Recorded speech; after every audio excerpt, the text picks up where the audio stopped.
Hello, I'm Jessica Gall. An IU journalism professor has taught hundreds of undergraduates about Ernie Pyle, a renowned World War II correspondent.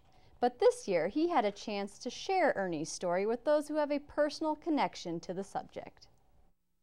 IU journalism professor Owen Johnson has taught many undergraduates about the life and writings of Ernie Pyle, the Hoosier reporter who earned international fame as a World War II correspondent. But this year, the Continuing Studies program at IU asked Johnson to take his expertise to a different population. 12 students spent 3 Thursday evenings with Johnson this spring. Most, but not all, are Meadowood residents.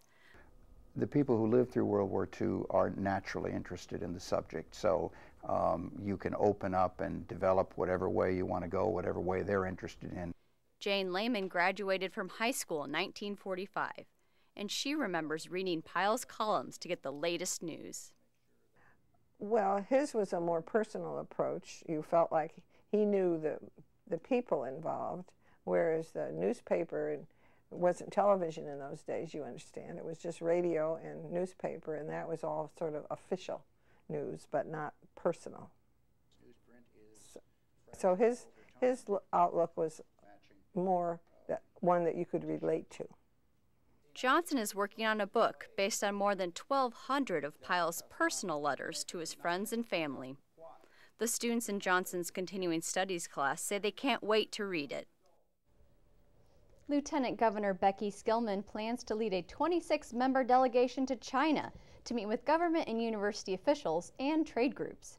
Meanwhile, nearly 100 Chinese government officials and automotive executives will be in Indiana this week for a summit. This is the largest ever delegation of Chinese automotive executives to travel to the U.S. to meet with American suppliers. Mitt Romney's Political Action Committee is announcing several Indiana GOP congressional candidate endorsements, including Todd Young in the 9th District. Romney's committee has donated $5,000 to Senate hopeful Dan Coates and $2,500 to the state's Republican candidates in the 2nd, 4th, 8th, and 9th districts. Todd Young says the money does not guarantee his support of a potential Romney presidential bid. Young also says he never actively sought Romney's support.